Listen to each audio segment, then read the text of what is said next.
Hello everyone, Smiley here, and welcome to a review of Violent Night. Hopefully you guys have a happy holiday, Merry Christmas. My Christmas has gone very well. I saw this movie on Christmas Eve in the cinema, and also change the scenery. I thought I'd just mention that real quick. But anyway, I saw it in the cinema on Christmas Eve, and non-spoilers, I'd probably give it a 5 out of 10, because it's mostly held back by the writing. It's very cheesy since it's a Christmas film. So we kind of just, excuse that sort of thing. It does, however, do something that I really don't like about a lot of Christmas films that have a real Santa Claus, and that's, have people say that he's not real, and have nobody actually believe that Santa Claus is real. Because it just makes every parent look like an asshole. You know what I mean?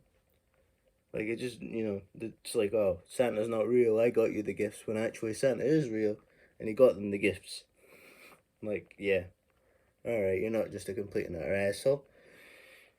Like, at all. But, yeah. Anyway, the some of the characters are very unlikable. The people that you're supposed to, hope don't get killed, that Santa's protecting, you kind of want them to get killed. Because they suck. The only people that don't suck is the daughter, the mom and the dad, but the grandmother and the aunt and her boyfriend and her son all suck, and I wanted them to get gunned down. John Leguizamo, I can't tell if he's having fun as the villain. There's some points where he seems like he's enjoying himself, and other points where he's like, oh, fucking dumb Christmas movie, which is understandable. It is a bit of a dumb Christmas movie. David Harbour seems to be enjoying himself playing Santa that, likes beating the shit out of people. Uh, People who deserve it, I might add. I mean, I may want those people to get gunned down, but they haven't done anything wrong, really. Well, maybe the grandmother has, considering some of the details that they reveal, but that's for the spoilery bit. Anyway, the only spoilery bit I gave you is, Santa beats the shit out of people, and, people don't believe in Santa when there is a Santa, even though that's something that happens in almost every movie that has Santa, that actually has a Santa Claus. The only movies that can come to mind off the top of my head that have Santa Claus where nobody denies Santa Clauses exist is like Nightmare Before Christmas and anything based off of Raymond Briggs's work, like Father Christmas or The Snowman. To be fair, The Snowman doesn't have any dialogue. So far we know, they could have just told the kids Santa's not real, and then the Snowman just fucking flies them off to see Santa. But anyway, there's also quite a lot of references to other Christmas films in this film. It's fine, I guess. But anyway, we're gonna get to the spoilery bit, because we've already been talking for about 3 minutes about the non-spoilers. It's just cheesy action Christmas movie. The special effects are pretty good, in my opinion.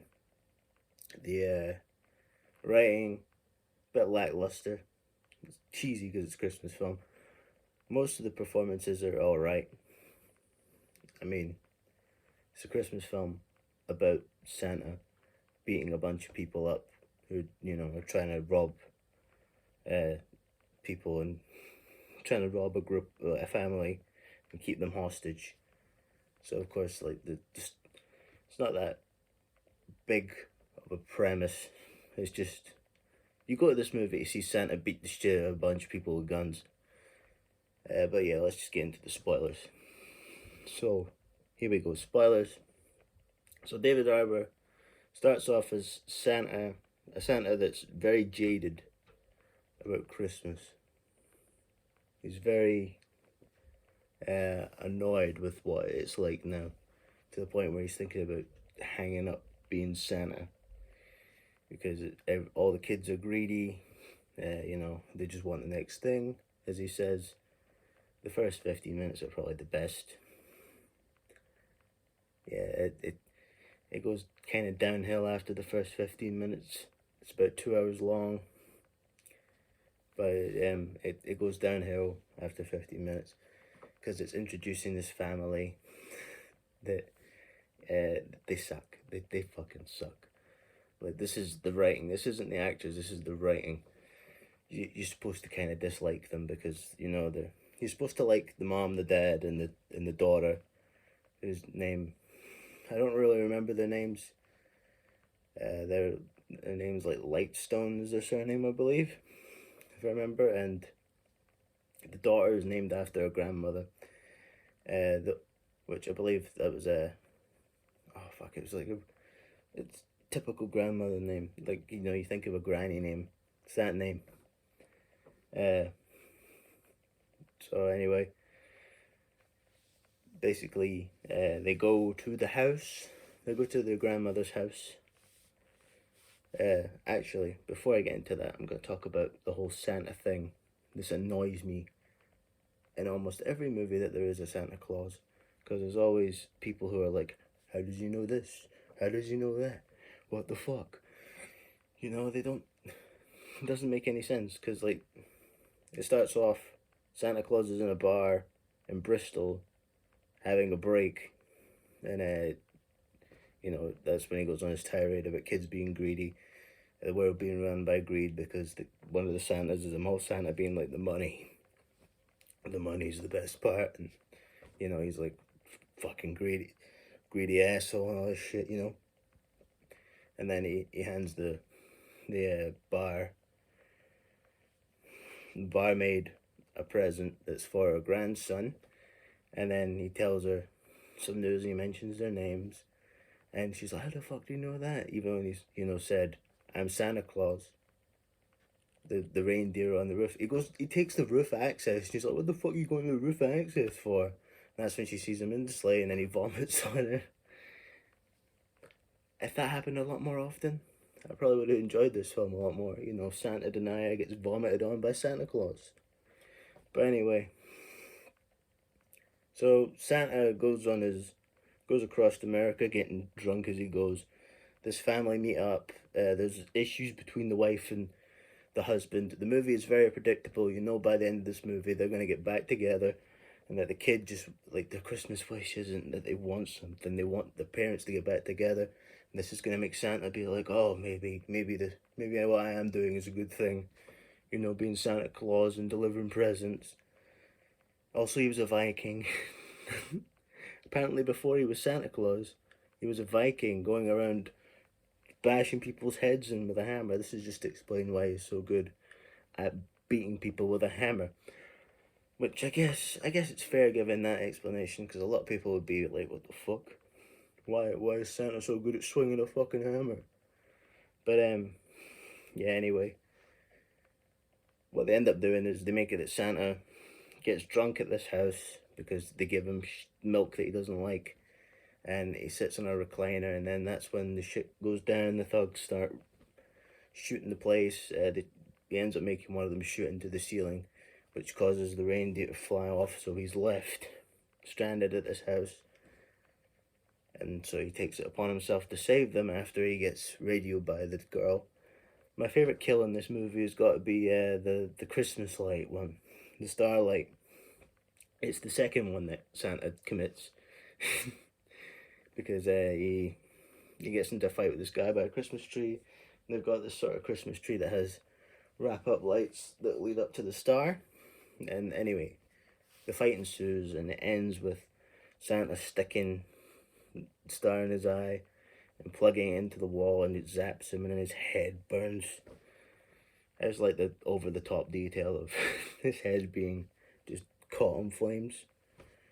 You know, I'm very glad that Santa resisted calling him a hothead or some shit. There's quite a few one-liners. I mean, but anyway, all the thugs have different Christmas names. Like the one who runs it, played by John Leguizamo, is called Scrooge. His entire thing is, oh, I had a shit Christmas when I was 11. I accidentally caused the death of an old man because I went and decided to Grinch my neighbours. And the old man fell down the stairs and snapped his fucking neck because he caught me in the middle of my Grinching. Yeah, but like, yeah, shit situation, but he brought it on himself. He didn't have to do that. He didn't have to try and steal his neighbor's Christmas, but he did, and that's just how life is. And he's just pissed off that Santa didn't do anything in his life. He also doesn't believe that Santa is Santa, which is also really funny because he literally has the sack of presents that can just bring lots of presents out.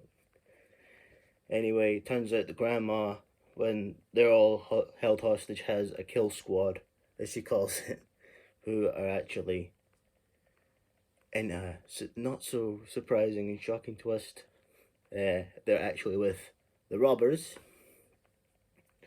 They're there to steal like $3 million or something. I can't remember if it's 3 million or 300 million, because sometimes it sounds like they say 300 million, sometimes it says 3 million. But anyway, turns out they try to steal it. Vault's empty. Turns out the son stole it. He stole it and he was gonna fuck off with his family because the relationship in his family is fucked.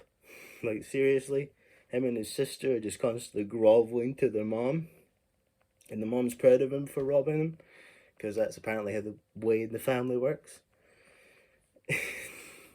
It does have some pretty funny sequences, but yeah, I really like the effects of the fights. They're pretty good. Like, for example, when Santa just goes fucking ham, hitting people with a hammer. He does channel his inner Silent Night, Deadly Night, where he's just yelling naughty at them as he bashes them to death. He also gets ice skates and slices them up. Another great kill is when he chops a guy's head off and keeps it on a post, and the body slides down, just blood. It's good. The fights are good. Everything else is hit or miss. And anyway, John Leguizamo doesn't believe that he's Santa Claus until he gets the naughty and nice list and sees his name with naughty on it and all the bad shit he's done. But yeah, he still tries to kill Santa, and Santa kills him by taking his body up a chimney by tapping his nose. This doesn't work, by the way, for most of the movie, and it just works. Because he's like, oh, you just have to believe and then die, and then kills him. And then the guy who leads the kill squad kills Santa Claus, and then the grandmother kills that guy. And they believe Santa back to life. I'm not kidding. This movie's rated 15, by the way. It's not for 6-year-olds. But, you know, it's fine, I guess. I mean, it's a Christmas film. It's cheesy as fuck. Of course that's going to be the ending. Santa gets killed and he gets believed back into existence. And then, you know, he's reinvigorated into being Santa after the kid, you know, reveals that she wants her parents to get back together. It's also really funny because they have a scene where the parents say, Santa's not real, he's not going to save us. And she just storms off and these thugs can't stop her. They literally lose track of her. She goes into the attic, and apparently the night before Christmas Eve she watched Home Alone, and she sets up some Home Alone traps.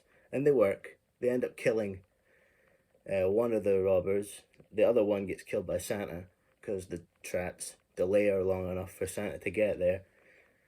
And yeah, Santa's rightfully pissed because she was going to shoot a child. Like, Santa was rightfully pissed at this woman, and he bashes her skull in with the hammer. This happens before John Leguizamo dies. The dumbest death is definitely to the one that died to the Home Alone traps, because he gets stabbed through the chin with a nail. Because she does the classic, like, fall step on a ladder, and that causes him to sink, and then he gets hit. He falls back onto a bed of nails, and then he gets up, and he's got the nail, and he's like that, oh, looking at it, and then a fucking bowling ball comes down and bashes it right into his skull. That's probably the dumbest bit to me in this movie. Well, other than the people, you know, not believing that Santa Claus is real when they have kids and there are presents under the tree that they didn't buy. You know? That's just something that's annoying me about every movie that has Santa. You know, people are like, oh, he's not real. But anyway, and then, you know, there's gifts that I didn't buy. But whatever. What you gonna do? It's just what it is. But anyway, it was okay. That's why I give it a 5 out of 10. It was okay. It wasn't shit. It wasn't absolutely awful. It was entertaining, but it's not good. The best parts are the special effects and the fights. Dialogue's cheesy as fuck because it's Christmas film. It's a Christmas film. Of course, it's gonna be cheesy. It's gonna be all love and joy and happiness, and then you've got one-liners referring to Christmas things all the time. I mean, for fuck's sake, the main villain's code name is Scrooge. And then you got Krampus, who's some dickhead who prances about with a machine gun, be like, oh, look at me, oh, I got a fucking machine gun, you guys are so fucked. He ends up getting beat to death. Well, he gets beat down by the family, and then later on he gets stabbed by the wife because he's trying to strangle her, and she grabs an ice pick and an icicle and stabs him in the fucking neck with it. And yeah, like, it's just a dumb Christmas action movie. If you're gonna watch it, don't expect anything that good. You know what I mean? Don't expect. Don't set your expectations up here for it. Set them about here. Then you'll probably enjoy the movie a lot more than if you have it up here. But yeah, as I said, 5 out of 10. 5 out of 10 Christmas gifts. 5 out of 10 Santa sacks. 5 out of 10 reindeer. You know, whatever unit measurement. 5 out of 10 stars. 5 out of 10 Christmas trees. That's all I gotta say. It's a 5 out of 10. But anyway, hopefully you enjoyed. Merry Christmas. Happy holidays. Right, bye-bye. For now, Smiler out.